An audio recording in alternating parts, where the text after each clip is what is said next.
Inbound call routing is a visual call flow editor that enables admins to create complex dial plans.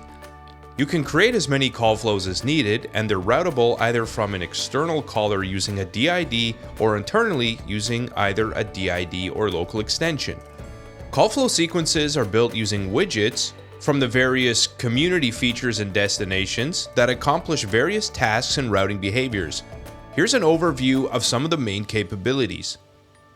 With inbound call routing, you can set up call sequences with key press menu options, setting schedules for call sequences, commonly time of day routing, creating custom prompts, sending calls to different system destinations such as groups, queues, and users, conditional call routing, assigning extensions and DIDs to call menus, and setting up playlists for music on hold. As you'll have noticed from the complexity of my main IVR flow here in the background, the level of customization can be quite extensive. As we walk through the build process, call flows should become much clearer. Let's start with creating a call menu before looking at the editing tools and features. For that, I'll use the add or plus icon at the top right next to my existing call menu list. Start by providing the call menu with a name and save changes. I'll find my newly created IVR in the list of existing call menus. By default, we'll have the start of our IVR tree, as can be recognized here. The arrows will be seen throughout the call flow and indicate the flow of the routing tree or next actions. The arrows are what link the widget cards to each other. At our bottom right, we have the flow mover that, when grabbed, allows us to reposition the tiles in view. You can also zoom in and out using your mouse wheel. If the screen becomes too cluttered, we can collapse individual cards or expand with the following feature icon. We can also collapse or expand using collapse from the left-hand menu and expand. Let's take a look at the available IVR features or call flow features, starting with conditional. The conditional widget can be thought of as if this, then that logic. For example, I can use schedule to specify different caller greetings based on the date and time to achieve different call behavior. This could be during business hours or after business hours or even holidays. Match type denotes whether this is a positive match or a negative match, or within and not within this specific time period. Next, settings will change or set the following options within any point of time in the call flow. For example, you can change or manipulate the caller ID of an incoming call before it gets to its destination. Ensure to hover over the help icons for a full description of options where available. Transfer gives us a complete subset of destinations that callers can be routed to. These can be other IVRs, queues, users, and much more. Any routable destination on the community system can generally be found here. Audio type, which can be prompt or music on hold, allows you to configure and select the various audio. For example, you can upload prompts from here or record prompts via a connected phone. You can also manage the existing prompts or music on hold from here, including editing, removing, and even playing back through the audio player. Prompts are used to listen for key presses, also known as DTMF, or dial an extension from the company directory. We'll look at setting up prompts shortly. Pan and select allows you to move the layout around or highlight widget cards. If you'd like to select a card or multiple cards, left click and hold. Drag the highlighter over the card or cards that you want to select and release the mouse. You now have the option to copy and delete. Lastly, save will save the current call flow, but only if each card is linked by a directional arrow. Otherwise, the system will prompt you to delete the unlinked card first. Now that we're familiar with the IVR design options, let's help out our admin configure his first menu, which will consist of a during business hours call flow that can route callers to a sales and support queue enter them into a company directory to reach extension users, and an after-hours call flow for when his office is closed. First, I'll be setting up a conditional schedule type to indicate my during business hours time frame. Choose schedule as the conditional type. I'll call it BH Logic. Then select my predefined hours schedule, business hours, and the match type as within the schedule range. Anything outside of this time is considered after hours. Now we can see an expanded view of exactly what the conditional logic is doing and those exact date and times that match type falls under. Also note the pull site time zone indicator, which means that you can use this call flow for multiple sites without having to recreate site-specific versions. I'll need to rearrange my card so that the schedule is above the audio prompt, as it will dictate all of the call flow behavior from top to bottom. I'll also need to remove the flow arrow to the audio prompt in order to move it from being the first action to the second with a simple double click.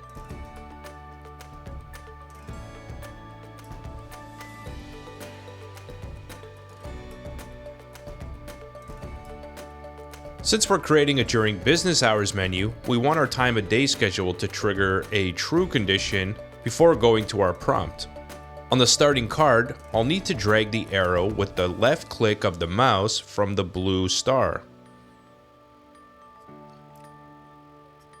Since we're creating a during business hours menu, we want our time of day schedule to trigger a true condition, then go to our prompt.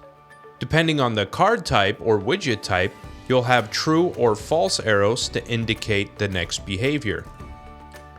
When grabbing from the left-hand corner with your mouse and dragging the arrow, this will create a false action. Dragging your mouse from the right side or the green arrow will create a true action. Now let's set up our menu by adding a new prompt card. The prompt type is key press opposed to dial an extension. Play indicates how many times the greeting message will loop after the timeout duration. Here I'm specifying the message to play 3 times every 5 seconds that the caller does not input any selection or key press. Allow dial extension sets whether the caller can input an employee extension at any time during the prompt playback. In our case, I will set up a dial by name directory, so I'll set this to no. I can upload a new greeting from my local drive by drag and drop or selecting it from my folders, and specify a reference tag to help organize my prompts. Alternatively, I can record a greeting directly from my browser with an external microphone, or record it from my Sangoma desk phone or application. Specify the extension to reach you at for the over-the-phone recording and the file details to save as.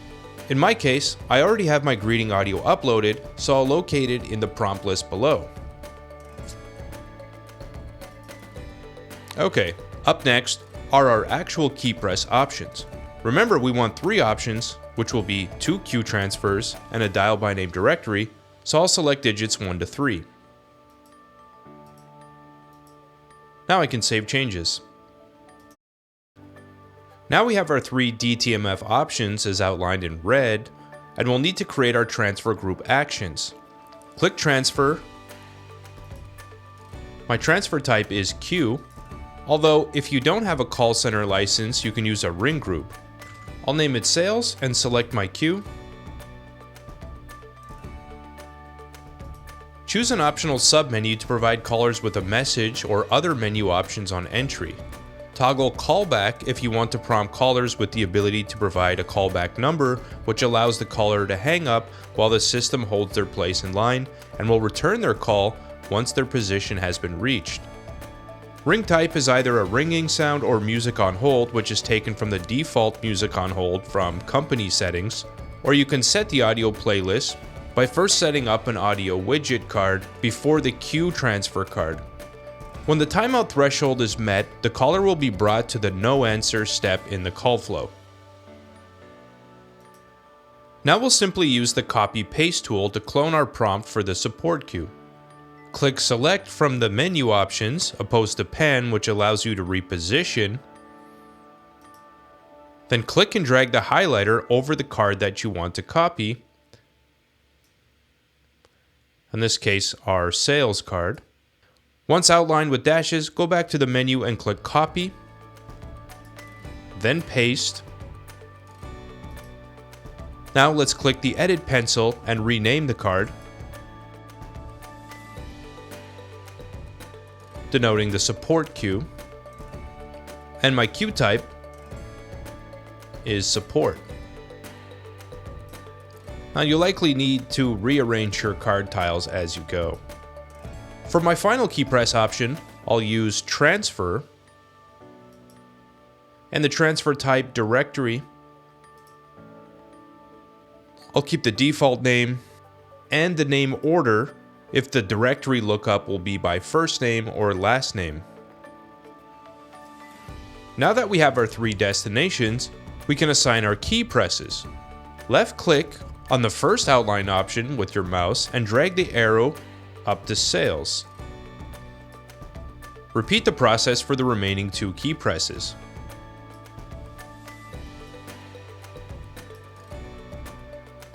When zooming in, I can see the key press options to recognize the behavior of each arrow.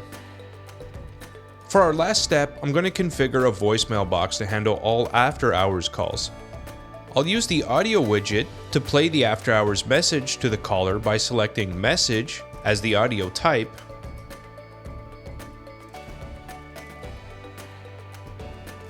giving it that descriptive name, and the audio file.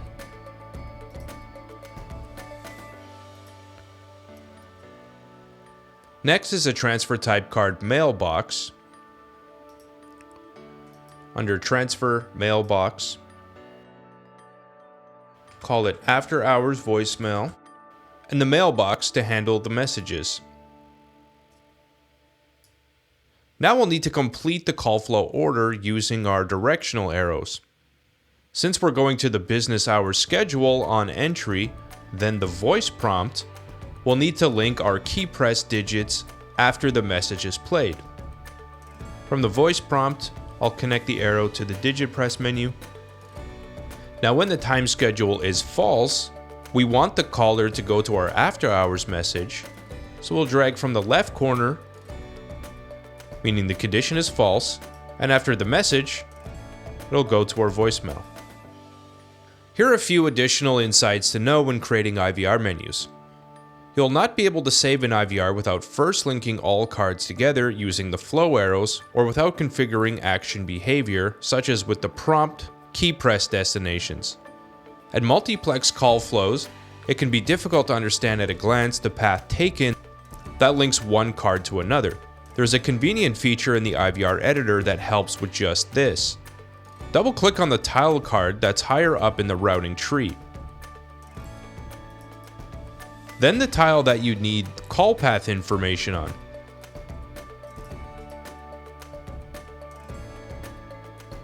If linked, the connecting lines will begin to animate, uncovering the call flow path. Before we wrap up the call flow tutorial, let's look at the quick use features located in the top right of the header bar. Starting with versioning. Versioning allows editors to make incremental changes to the IVR and track their changes. After saving, we can create a version or load a previously saved version. Ensure to use a detailed description to distinguish between iterations. Next is a convenient way to manage system-wide audio prompts, where you can upload, create, and listen to the audio library from here. Next to audio prompts is the system-wide music on hold management, or music playlists. You can upload single audio files or multiple by creating a playlist, and the playback order for the playlist can be alphabetical or random. For example, for the playlist Appointments, it contains all of the below songs played back in a random order. The block inbound calls is a tool to block specific phone numbers or caller ID patterns by creating ranges and variables, and will block callers from these match numbers from reaching all system call menus. Be sure to hover over the help icon for a detailed description of each match type. We also have call menu settings, where we can assign either or both an extension number and DID to the call menu, with an extension being routable internally by users in call flows and DIDs allowing the menu to be reached directly by outside callers. Note that you'll need to first assign a site in order to populate a list of available DIDs. Finally, schedule, which we did discuss earlier, is how you can define those time frames as seen in our during business hours schedule card setup for routing call flows with date and time matching. Call flow menus can become quite extensive and complex with time. Now, with a basic understanding of how call flow menus work and how to set up a base IVR, I hope I've given you the confidence to build on your own. If you need additional help with building IVRs and call menus, please visit the Sangoma knowledge base or reach out to a support representative. Thanks for joining me to learn more about call flows and inbound call routing with the Community phone system, and I'll see you in the next video.